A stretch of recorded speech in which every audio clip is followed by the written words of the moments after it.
Começa agora o programa Bem Viver, uma prosa sobre saúde, bem-estar, comida e agroecologia. Produção Rádio Brasil de Fato.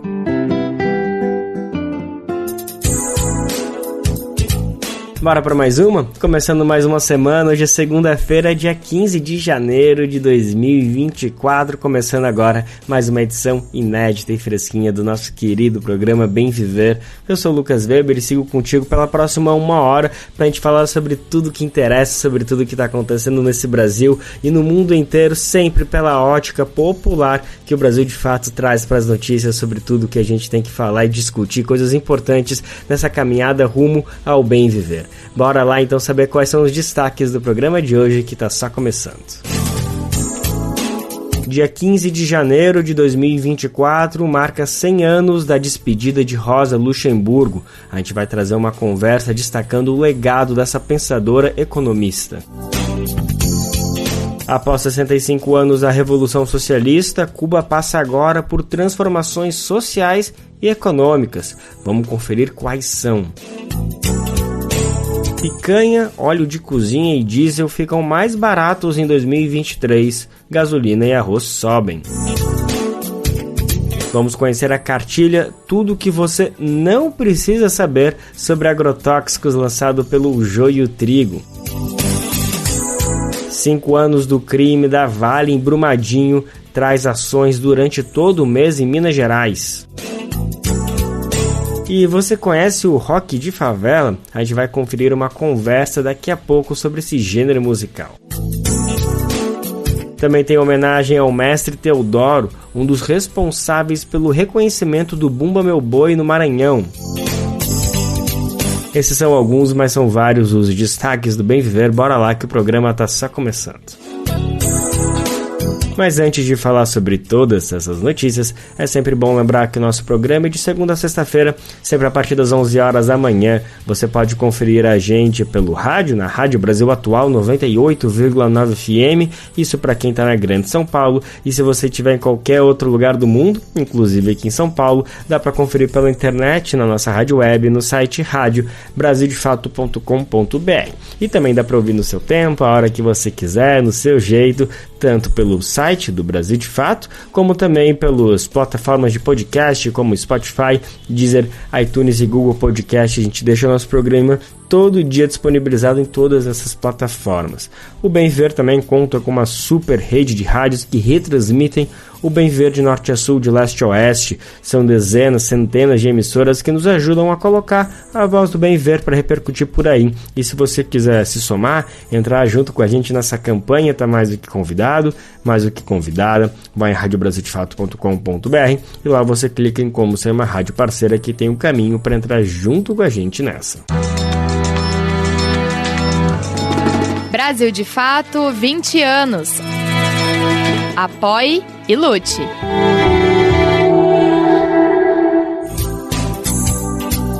A gente abre o programa de hoje, então, lembrando de uma data muito, muito importante, 15 de janeiro de 1924, exatamente há 100 anos. Rosa Luxemburgo, essa pensadora, economista, única na história da humanidade, nos deixava, se despedia do mundo, obviamente perpetuando um legado que até hoje é insuperável, né? Muitas coisas, muitos conhecimentos que ela proporcionou, até hoje seguem como referência para todo mundo que estuda temas que ela proporcionou vários pioneirismos. Para relembrar mais a trajetória dessa pensadora, dessa pesquisadora, por que não heroína revolucionária, nossa repórter Nara Lacerda conversou com Isabel Loureiro. Ela é membro da Fundação Rosa Luxemburgo e trouxe muitos detalhes, muitas reflexões importantíssimas que vale muito a gente escutar. Bora então ouvir agora a conversa das duas. A gente vai conversar agora com a Isabel Loureiro, que é professora aposentada do Departamento de Filosofia da Unesp e colaboradora da Fundação Rosa Luxemburgo, porque nesse 15 de janeiro a gente tem uma efeméride importante. Há mais de 100 anos, em 1919, o mundo perdia Rosa Luxemburgo, que é uma economista, filósofa, marxista e que tem um pensamento social que até hoje muito atual e que traz discussões importantes para o nosso tempo também. pacifista, antimilitarista, internacionalista, defendia os trabalhadores e as trabalhadoras ao limite e muito elogiada pelos pares da época, tem muitos ensinamentos para nos trazer.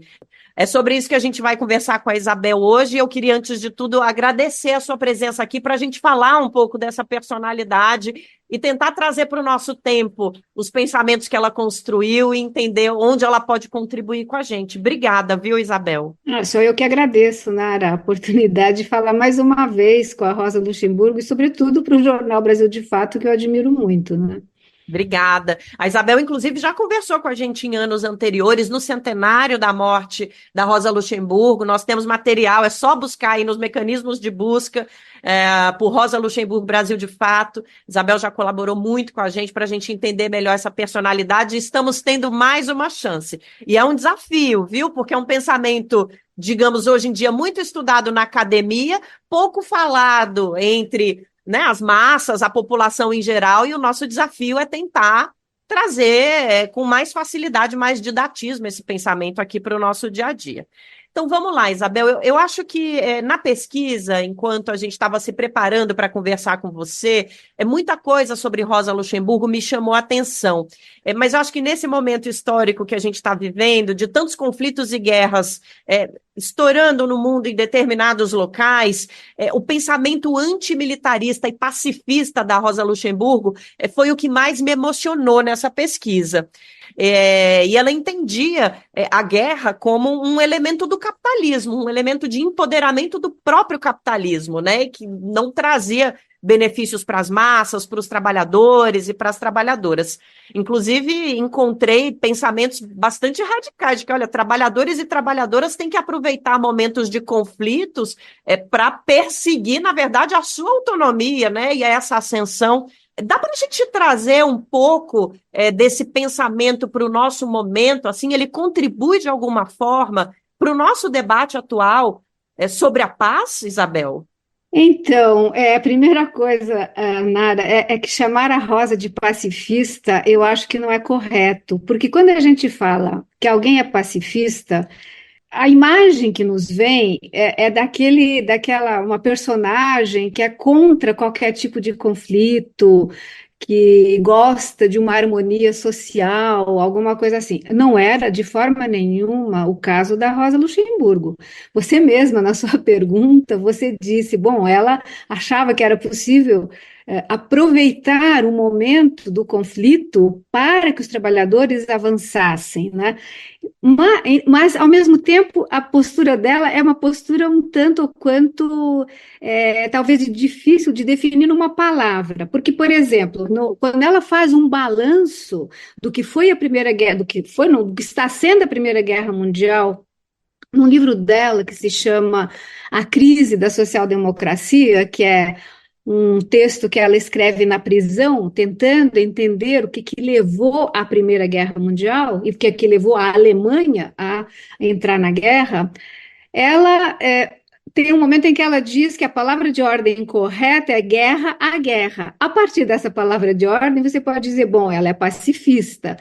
Mas ela entende que a guerra, como você mesma disse na sua pergunta, a guerra faz parte do capitalismo. Não tem capitalismo que não tenha na sua essência, nas suas entranhas, não carregue nele a guerra, o conflito. E no caso da Primeira Guerra, a postura dela era de dizer nenhuma das potências que entrou em guerra tem razão, muito menos a Alemanha, né? Que no caso, a Alemanha, que foi o elemento desestabilizador naquele momento, no começo do século XX na Europa, porque a Alemanha estava em busca de territórios a serem anexados, em busca de colônias. Então, era uma guerra imperialista, era uma guerra em que as potências se enfrentavam justamente em busca de territórios e que isso não levava a um progresso, a um desenvolvimento dos valores humanos, muito pelo contrário, né? Então, ela chama a guerra, inclusive, de indústria do assassinato. Ela chama a guerra de assassinato organizado, são termos que ela utiliza, né? Então, o que ela fazia? Ela defende os interesses dos trabalhadores o tempo inteiro. Os trabalhadores, eles no primeiro momento foram a favor da guerra, Logo que a guerra foi declarada, os trabalhadores entraram naquele clima histérico, né, nacionalista, e a Rosa Luxemburgo ficou extremamente, digamos, decepcionada. Mas aí ela começou a tentar entender o que levou os trabalhadores a apoiarem a guerra naquele momento, né? E aí ela chega à conclusão de que eles foram levados, né, por uma série de notícias falsas, que a gente chamaria hoje de fake news, coisas que eram engendradas, era uma ideologia guerreira que existia na Alemanha, né? E que, no caso, eu estou falando da Alemanha especificamente porque é o país sobre o qual ela mais se debruça, mas ela fala da Europa como um todo, né? Então, digamos assim, quando ela analisa o capitalismo, no livro dela, A Acumulação do Capital, que é um livro anterior a esse que eu estou mencionando, foi publicado em 1913, que é uma obra que ela entende ser apenas científica, né?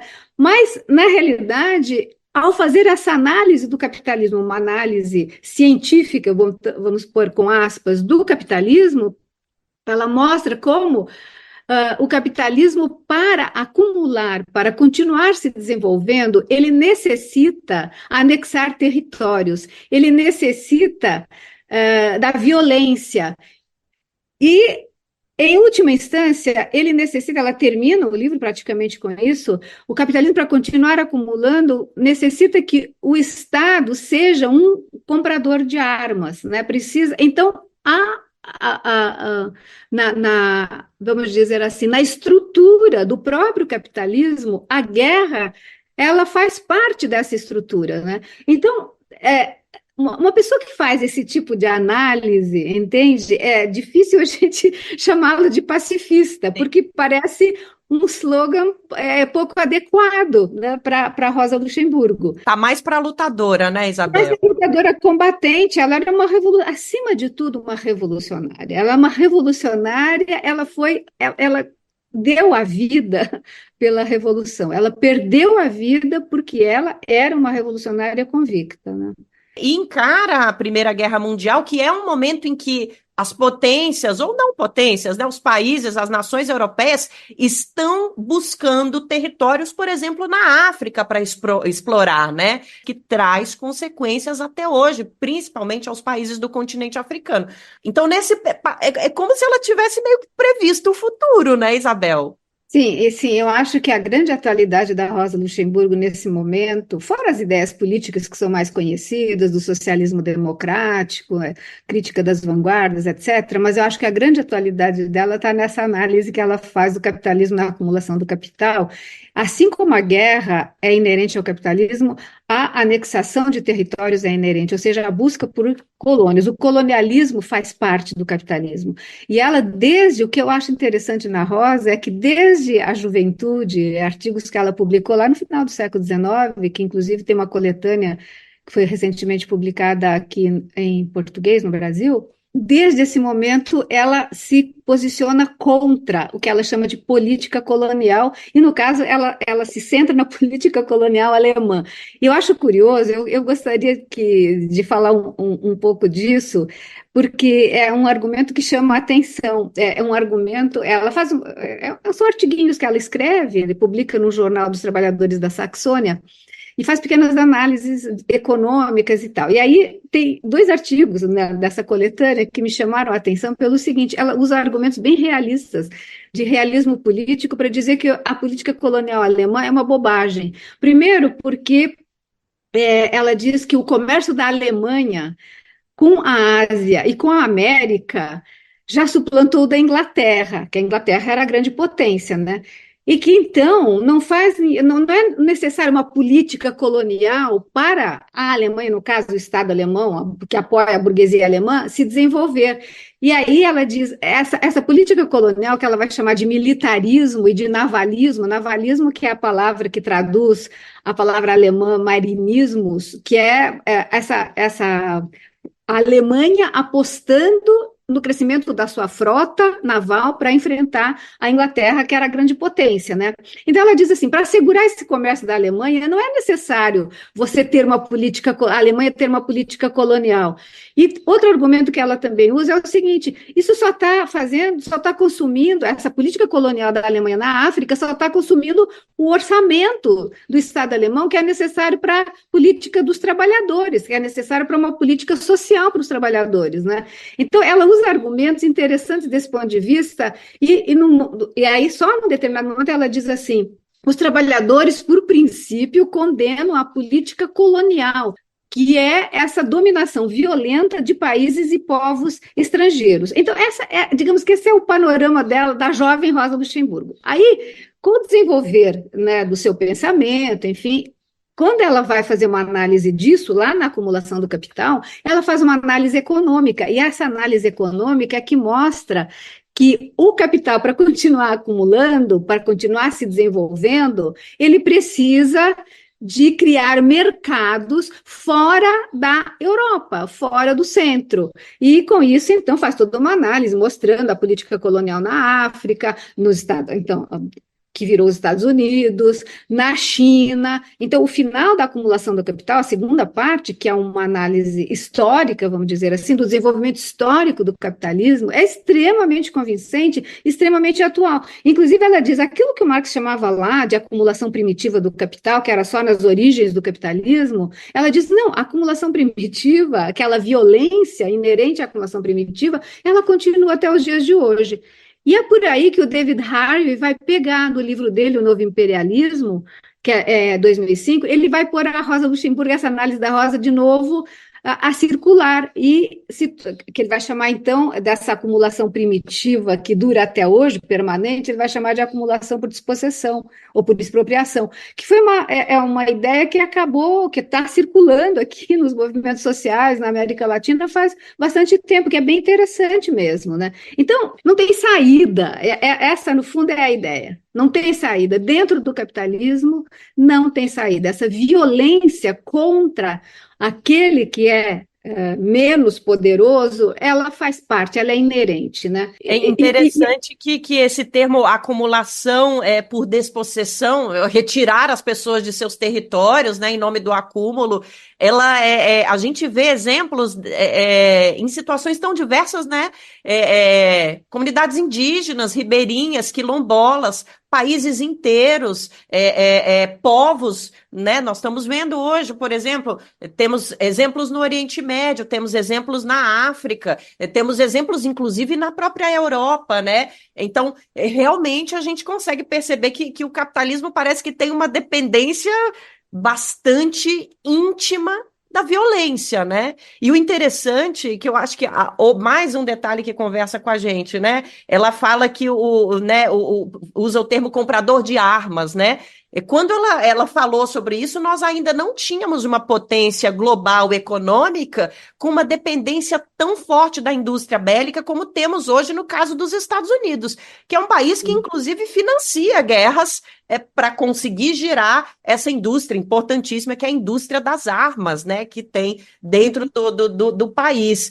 Então, de novo, Rosa Luxemburgo lá atrás fez uma análise que se concretiza no nosso momento presente, né, Isabel? Uma bola de cristal, a inteligência dela. Sim, é bem interessante. A análise dela, digamos, estruturalmente, é uma análise válida até hoje. Claro que a gente precisa acrescentar novas, enfim, realidades e tal.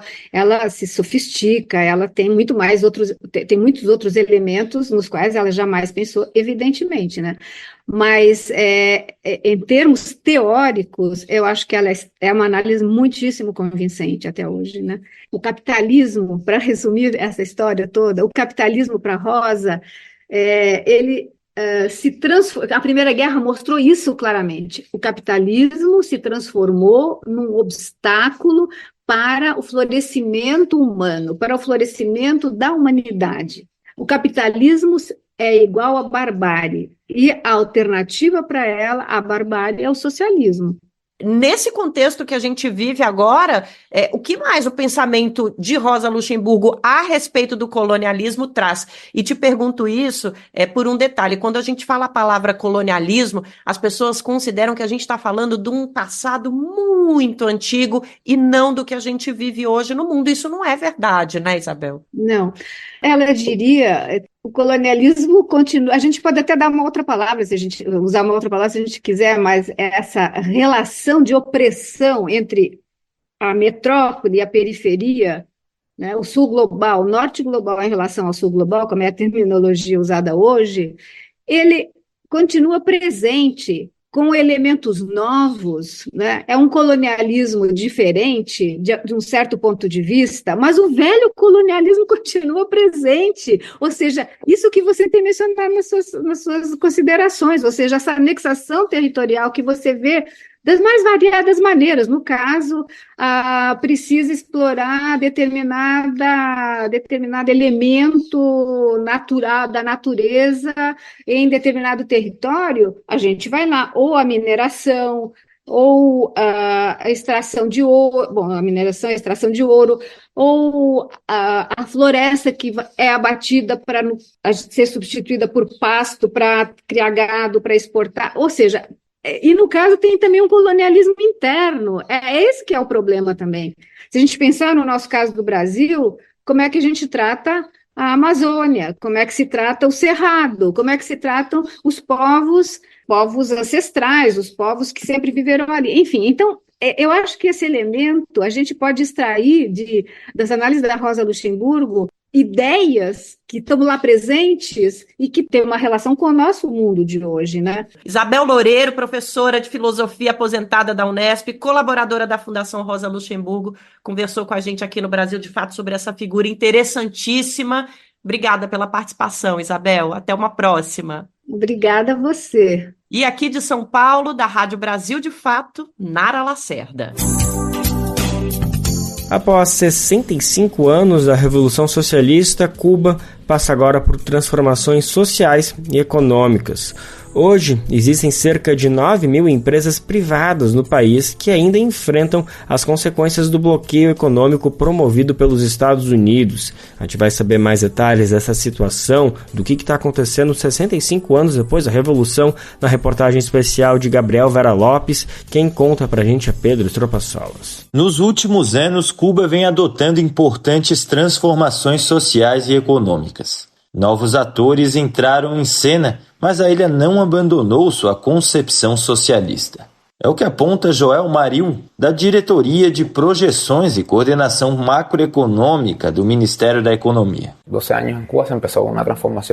Há cerca de 12 anos, Cuba iniciou uma profunda transformação do modelo econômico, que diversificou os atores econômicos do país. Em 2011, quando a atualização do modelo econômico começou, a maior parte da estrutura econômica do país estava nas mãos do setor estatal, e o setor não estatal era muito pequeno, concentrado em atividades muito pequenas. De 2011 até hoje, houve avanços no desenvolvimento de um setor não estatal da economia, um setor que tem diferentes formas. Há trabalhadores autônomos, um setor cooperativo e um setor que surgiu desde 2021 com as novas regulamentações que foram introduzidas, que agora são empresas privadas. De acordo com os últimos informes, existem atualmente mais de 9.000 empresas de pequeno e médio porte no setor privado. Elas empregam mais de 260 mil trabalhadores, de acordo com José Maril. Estima-se que o setor privado em Cuba esteja em torno de 16% a 18%, e o restante pertence ao setor estatal, com todas as formas organizadas que o setor estatal tem. Ele ainda controla os principais setores da economia, os bancos, os aeroportos e a infraestrutura do país. Os principais elementos que são as principais molas da economia, o que chamamos em Cuba de meios fundamentais de produção. Em outras palavras, é uma economia muito mais diversificada em termos de atores econômicos, agentes e formas de propriedade, mas o setor estatal ainda é predominante. José Mario afirma que Cuba está passando por uma crise econômica e social e aposta em continuar aprofundando as transformações para enfrentá-las. Hay que entender también que la economía cubana... Essas transformações ocorreram em um processo muito complexo que coincidiu com a Covid-19 e o endurecimento do bloqueio, e seus objetivos não foram totalmente alcançados. Tem tido um repensar de como continuar avançando nessa reordenação da economia, nessas transformações econômicas, sobretudo nessas questões cambiais, fiscais e monetárias, de um ponto de vista que nos permita gerar um ambiente de crescimento e recuperação econômica. Sem lugar a dúvida, condiciona a todos os demais problemas. De São Paulo, da Rádio Brasil de Fato, com reportagem de Gabriel Vera Lopes, Pedro Estropaçolas. Vale lembrar que no dia 2 de novembro do ano passado, a Assembleia Geral da ONU aprovou uma resolução exigindo o fim do bloqueio econômico e comercial que os Estados Unidos impõem a Cuba há mais de 6 décadas.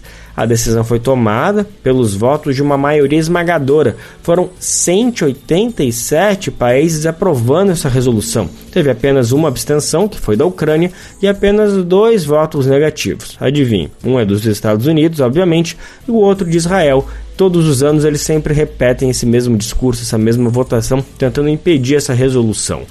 Segundo o documento, de março de 2022 a fevereiro de 2023, ou seja, mais ou menos nesse um ano, o bloqueio causou danos a Cuba estimados em cerca de, atenção, 4,8 bilhões de dólares. Esse valor equivale a perdas de 13 milhões de dólares por dia. O bloqueio dos Estados Unidos contra Cuba foi discutido pela primeira vez na Assembleia Geral da ONU em 1992. Faz muito tempo que esse tema é debatido e mesmo assim não vai para frente. Todos os anos, desde então, o mais alto órgão deliberativo da ONU exige então que os Estados Unidos suspendam o bloqueio unilateral contra Cuba, mas o país não acata a resolução. Agora bora falar um pouquinho de economia local, das coisas que estão acontecendo aqui no Brasil. Tem uma notícia muito bacana para a gente repercutir, para a gente entender melhor como ela afeta o nosso bolso.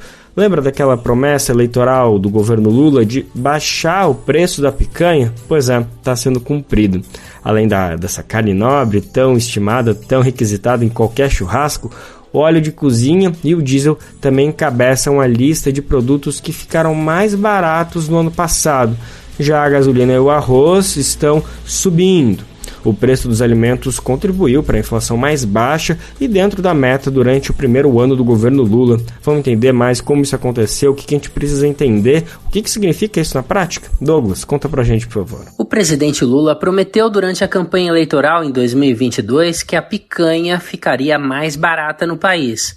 Em 2023, no primeiro ano de governo, o preço do corte realmente caiu, cerca de 10,5%, assim como das carnes em geral, com uma queda de 9,37%. A redução contribuiu para que o preço da comida no país registrasse o menor aumento, pelo menos desde 2020. Contribuiu também para que a inflação em 2023 voltasse para dentro da meta estabelecida, algo que também não ocorria desde 2020. A inflação oficial, medida pelo IPCA, o Índice de Preços ao Consumidor Amplo, registrou uma variação de 4,62% em 2023.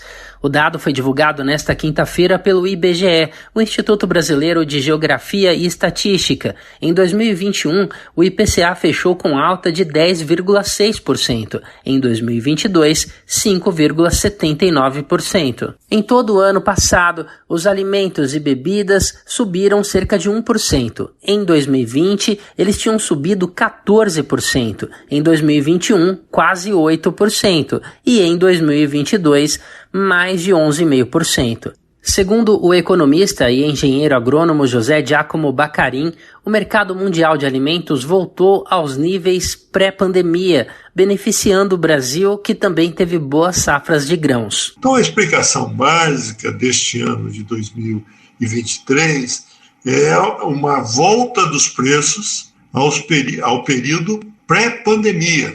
Então, os preços estão caindo desde março de 2022, quando atingiram um patamar recorde no mercado internacional. De lá para cá, no índice da FAO. Os preços vêm caindo e nós estamos voltando aos patamares pré-pandemia. O preço do feijão carioca, por exemplo, caiu mais de 13,5% no ano passado por conta da alta produção no país. Em 2023, aliás, ele tinha subido 27%. Além disso, o óleo de soja, que tem o preço vinculado ao grão, caiu 28% em 2023 e tinha subido 4,22% no ano anterior. O arroz, por outro lado, subiu mais de 24,5% em 2023, em parte por conta de problemas climáticos no Rio Grande do Sul, o estado que é grande produtor do grão. Como explica o economista José Giacomo Baccarin. Tivemos uma safra brasileira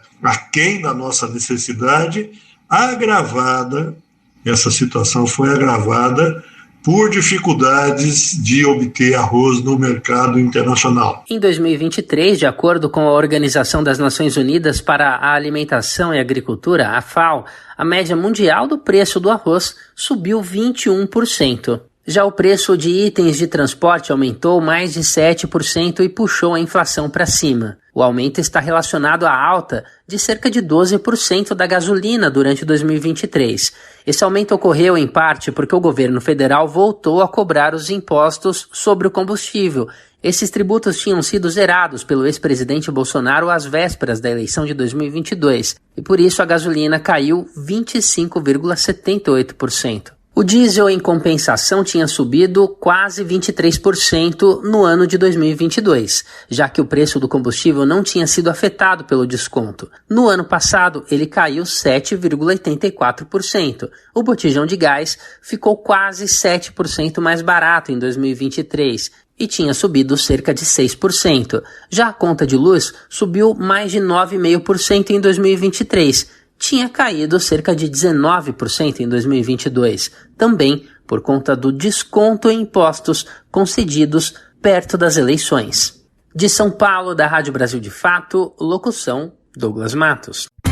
Brasil de Fato, uma visão popular do Brasil e do mundo. Leia e ouça as informações que mais interessam no seu dia. Política, economia, direitos humanos, cotidiano, saúde e cultura, tratados com pluralidade e diversidade. Jornalistas, articulistas e movimentos populares reunidos em um só veículo. Esse é o Brasil de Fato. Conteúdos em texto, áudio e vídeo que informam e contribuem na luta por uma sociedade mais justa e fraterna. Quer ficar por dentro? Então acesse brasildefato.com.br.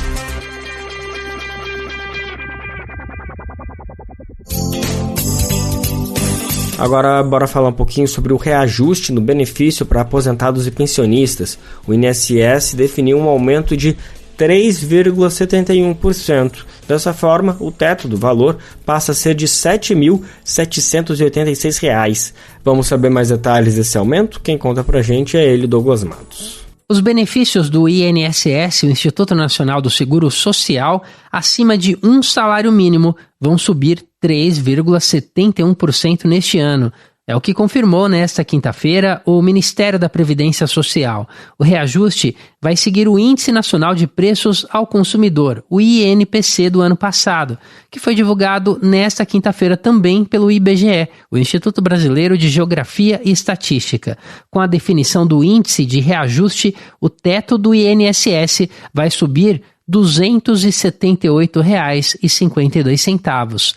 Os benefícios de valor mais alto passarão de R$ 7.500, um pouco acima desse valor, no ano passado, para pouco mais também de R$ 7.786 em 2024.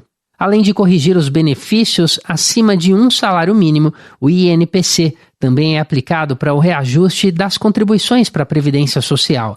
Essas contribuições sobem conforme o salário. Quanto mais o trabalhador na ativa recebe, mais está sujeito a alíquotas adicionais que elevam a contribuição.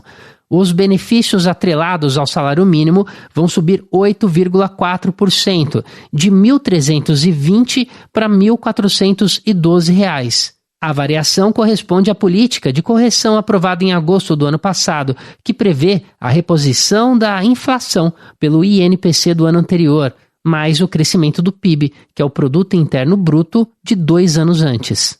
O decreto com o valor do salário mínimo, que responde pela maior parte dos benefícios da Previdência, foi assinado no fim de dezembro pelo presidente Lula. O INSS começará a pagar os benefícios de janeiro no fim do mês. Para quem ganha um salário mínimo, o pagamento da aposentadoria, pensão ou auxílio será feito entre 25 de janeiro e 7 de fevereiro. Quem recebe além do mínimo terá o benefício depositado entre o dia 1º e o dia 7 de fevereiro. De São Paulo, da Rádio Brasil de Fato, locução Douglas Matos. No embalo, vamos falar também sobre o teto de juros para empréstimo consignado do INSS, que caiu. Antes o percentual era de 1,80% e agora passa para 1,76%. Também teve queda nas operações dos cartões de crédito e do consignado de benefício. O índice máximo caiu de 2,67% para 2,61%. Os novos valores devem começar a valer ainda nesse mês de janeiro. Em um ano, as taxas acumulam queda de 17,7%. No portal do INSS, no aplicativo Meu INSS, os segurados podem consultar em qual banco a taxa de juros está mais favorável e fazer a portabilidade do empréstimo. Se alimentar como um ato político e comida sem veneno? O Armazém do Campo reúne as duas coisas com a agricultura familiar orgânica e agroecológica dos assentamentos da reforma agrária. São várias lojas espalhadas pelo Brasil com produtos do Movimento Sem Terra, MST, além de atividades culturais, cafeteria e almoços coletivos. Encontre o Armazém do Campo mais próximo de você pelas redes sociais e venha. Traga sua família e amigos para conhecer um novo jeito de comer bem.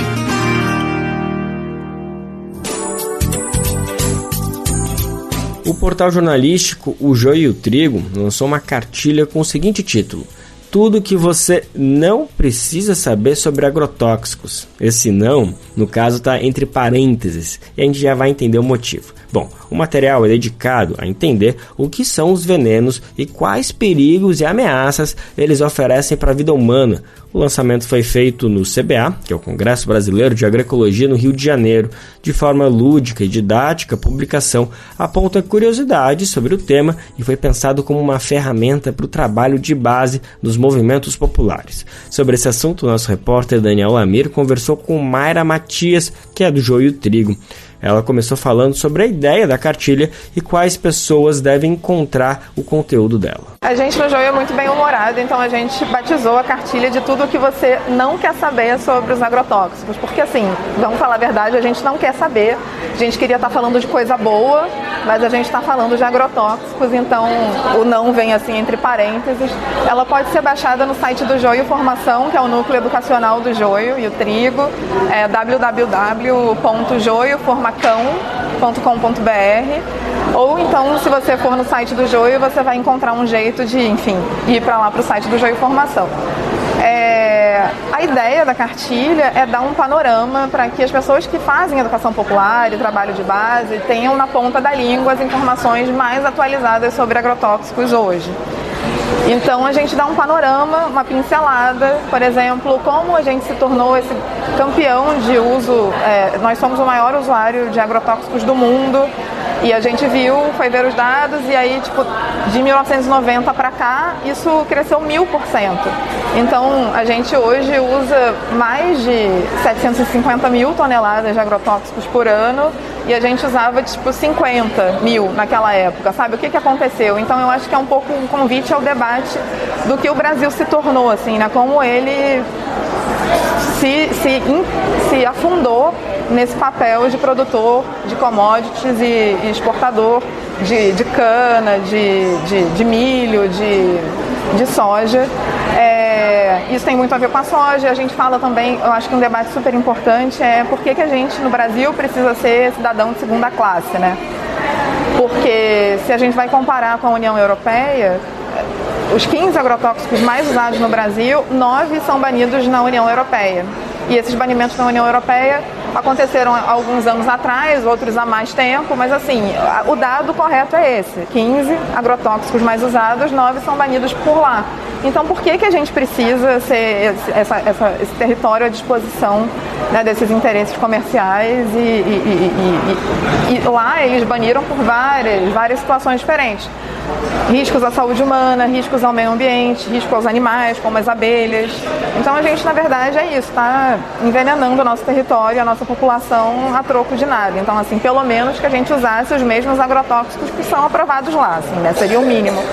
Então eu acho que a cartilha traz esse conjunto de dados, números e reflexões, e ela vem com um jogo que é, assim, uma tentativa, mais uma vez, bem humorada, de dar conta desse debate que às vezes é muito árido, e é o jogo com a nossa vida, que é inspirado no jogo da vida, que todo mundo já, enfim, né, brincou ali na infância, e são situações, várias situações relacionadas aos agrotóxicos que são, ou já aconteceram no Brasil, ou são muito verossímeis, assim, tanto de resistência a esse modelo de desenvolvimento, quanto, enfim, situações ruins, assim, né, derrotas para a gente que luta pela saúde coletiva.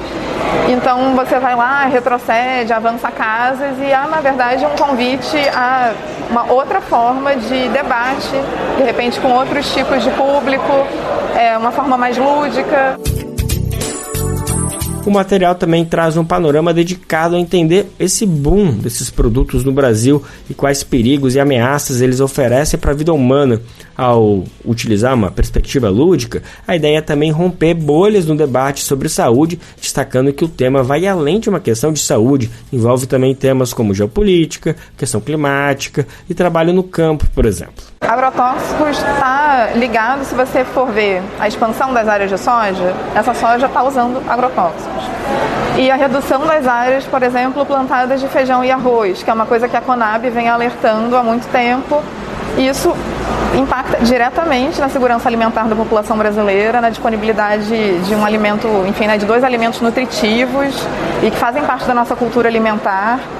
O produtor se vê, muitas vezes, tentado a mudar esse cultivo para soja ou para milho, para uma commodity, e essas coisas têm um modelo, né? É quase como se fosse uma chave e fechadura, assim, porque é isso, uma commodity, ela vem junto com o agrotóxico, ela vem junto com a expansão da fronteira agrícola, ela vem junto com monocultura, não tem para onde fugir, não tem esse agro civilizado, ele pode ser civilizado com muitas e muitas aspas, mas esse modelo sempre vai depender de monocultura e de agrotóxico.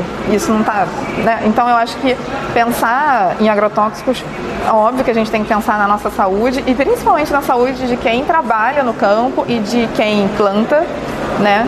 Assim, tanto o trabalhador de uma empresa quanto o próprio agricultor que usa agrotóxicos, ele está muito mais exposto do que, né, a família dele, do que as pessoas na comunidade dele, do que a gente aqui na cidade. Eu acho que às vezes esse debate recai num lugar individual muito perigoso de você comer orgânico, né, porque ainda é esse o panorama, né, orgânico, não é exatamente a agroecologia ainda não está tão difundida no vocabulário da classe média, pelo menos, porque você vai estar se protegendo e protegendo a sua família, quando na verdade, assim, seria solidário fazer isso, porque você está protegendo o trabalhador que está exposto àquilo, né? Então eu acho que tem isso, tem uma riqueza enorme nesse debate, tanto, se você pensar só em alimentação e só, enfim, no papel do Brasil no mundo e o que a gente quer fazer de construir né, alternativas por exemplo, ao colapso climático e a tudo isso, está tudo ligado, né? Mayra também destacou mais detalhes de alguns dos muitos dados e curiosidades que são presentes no material. A cartilha faz parte do projeto Brasil Sem Veneno, realizado em parceria com o Observatório De Olho nos Ruralistas, que tem apoio da Fundação Heinrich Böll. Para saber mais informações, vai lá no site ojoioeotrigo.com.br. Tem que botar os artigos tudo, ó. ojoioeotrigo.com.br. Tem um assunto que a gente é obrigado a falar e realmente não tem que lembrar só na data, tem que falar a todo momento, que é o crime que a Vale cometeu em Brumadinho, Minas Gerais. Está completando 5 anos agora no final do mês de janeiro. No estado, em Minas, estão programadas ações que vão preencher o mês inteiro, inclusive já começaram no último domingo. São atividades como romaria, atos, caminhadas, lançamento de documentário, seminário, celebrações e carreatas. Tudo isso está previsto para acontecer ao longo deste mês de janeiro. A gente vai saber mais detalhes dessa programação. Obviamente que a gente vai acompanhar cada uma delas, mas já vamos saber tudo que está programado. Quem conta pra gente é Douglas Matos. O ano de 2024 marca meia década do rompimento da barragem da Vale em Brumadinho, considerado um dos maiores crimes socioambientais e trabalhistas da história do Brasil.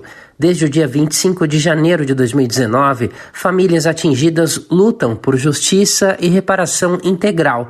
Até hoje, nenhum responsável foi punido e as comunidades continuam enfrentando consequências.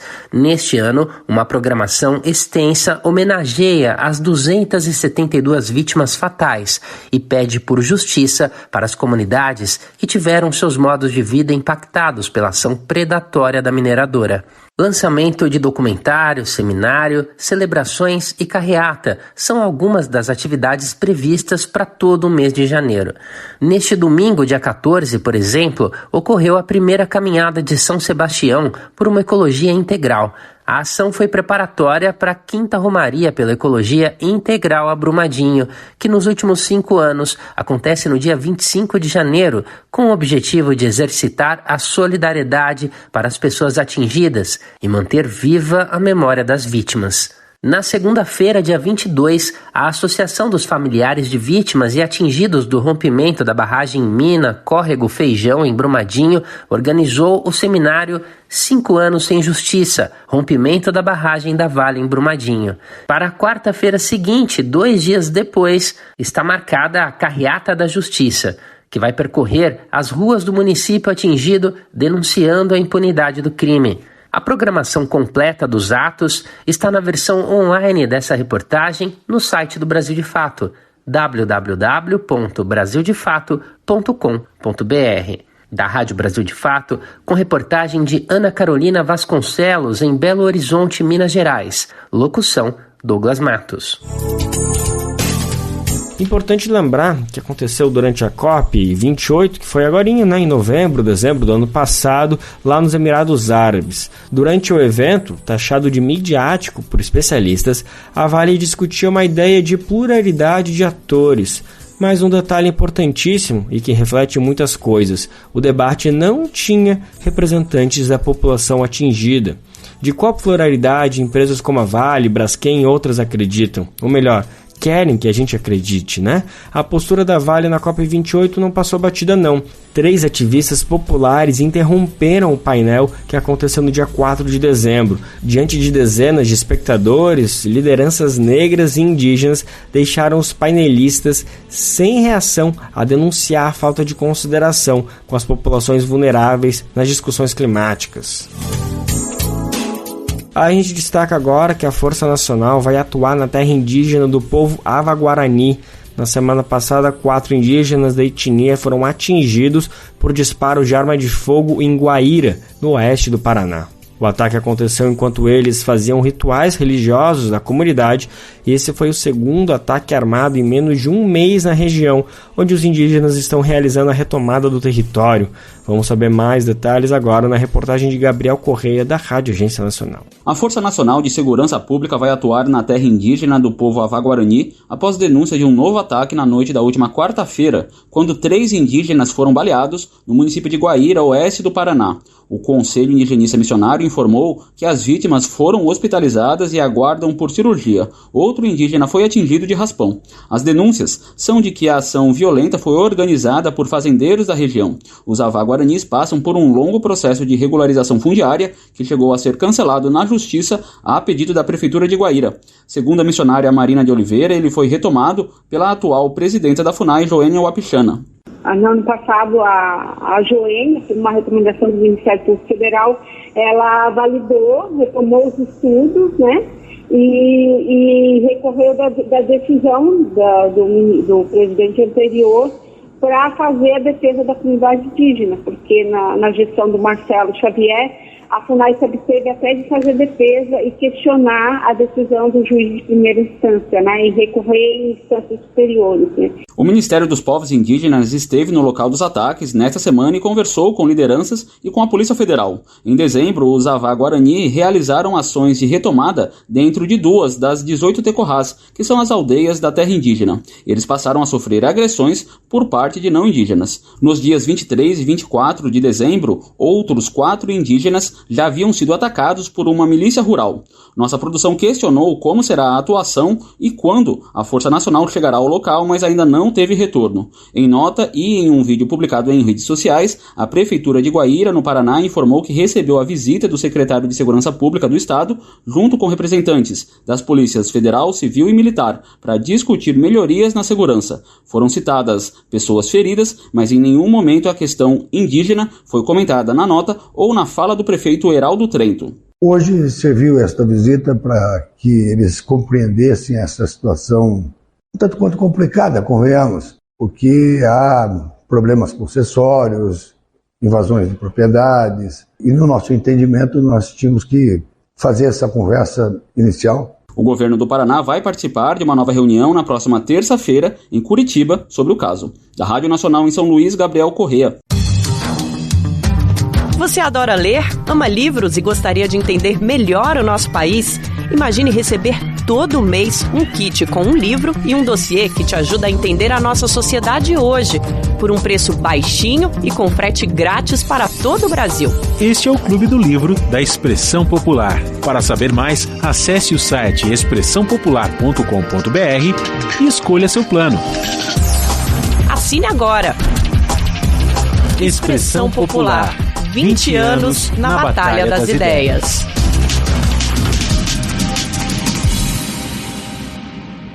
Por acaso você conhece o Rock de Favela? Aparecida, tava pedindo trocados, volta tranquilo pra casa. Quem não tem seu véi do saco me pediu uma seda, ficou olhando pros lados desse santo. Quer rezar, quero é ficar sossegado.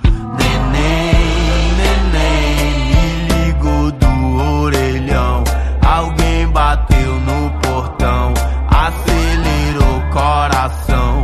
Eu fui correndo, a paixão do pivete, os cabelos penteados, sem bike, sem mobilete, não é mais criança. Mandar eu virar homem, aquela lombra já bate, faz a música que a gente está ouvindo agora, ouviu um trechinho, é Melô de Aparecida, do cantor e compositor Matheus Fazendo Rock. Ele é de Fortaleza e é idealizador dessa vertente musical.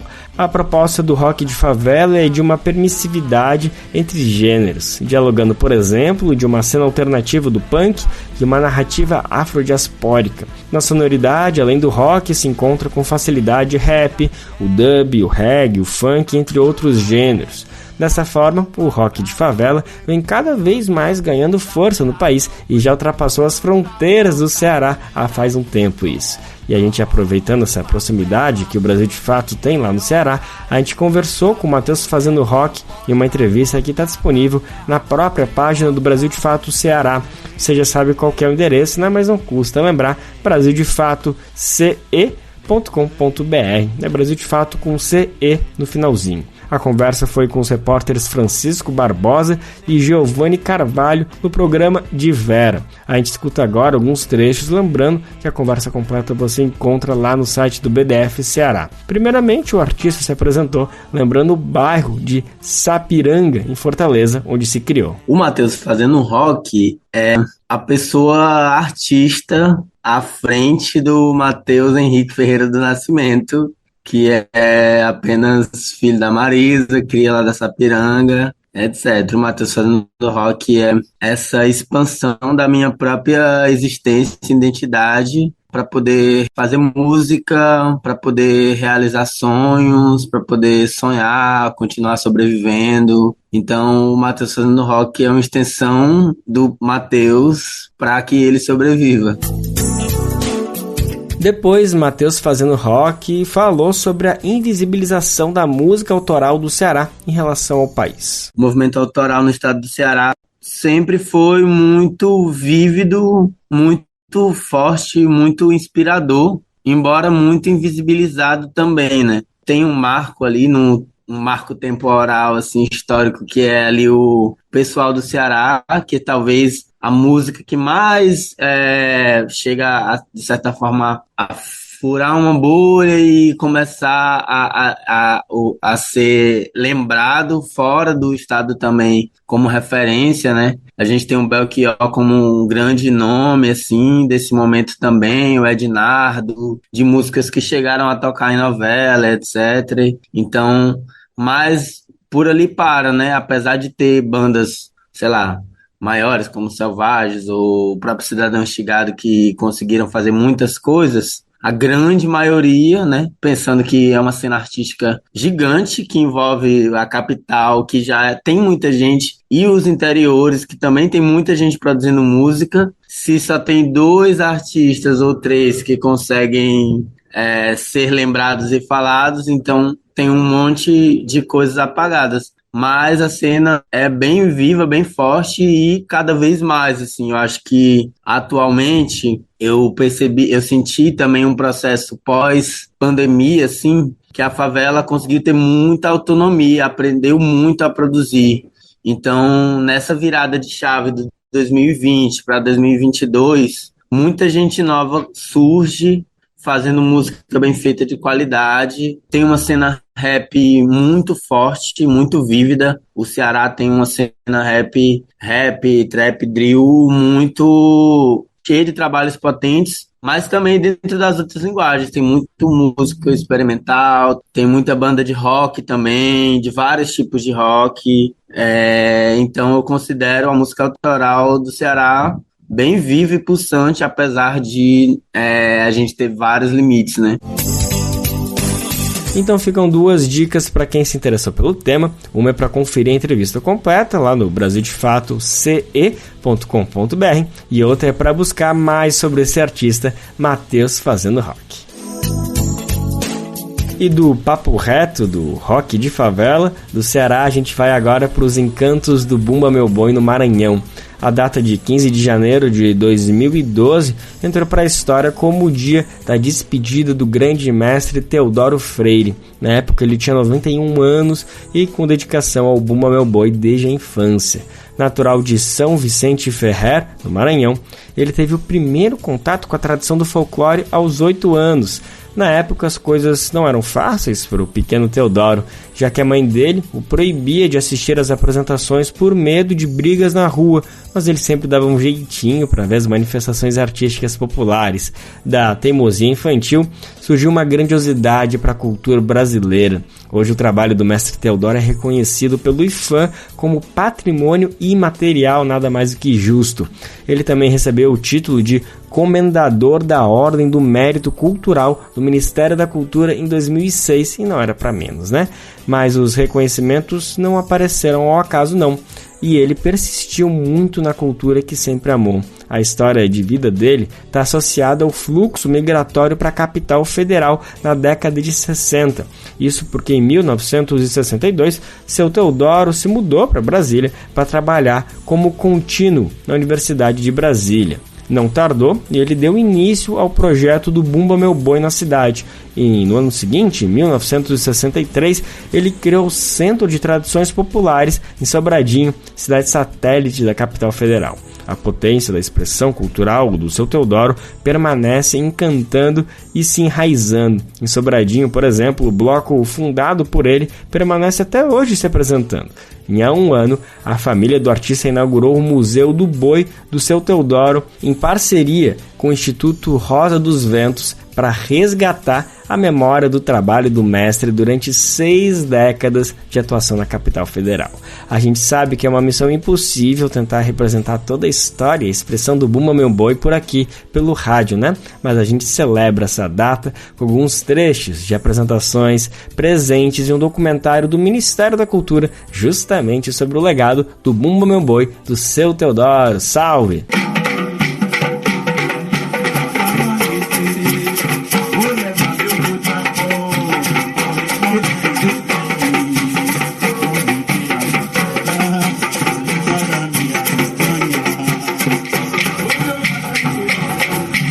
E assim a gente anunciou que o Bem Viver de hoje fica por aqui, mas é óbvio que amanhã, terça-feira, estamos de volta te esperando com mais uma edição inédita, fresquinha do nosso programa.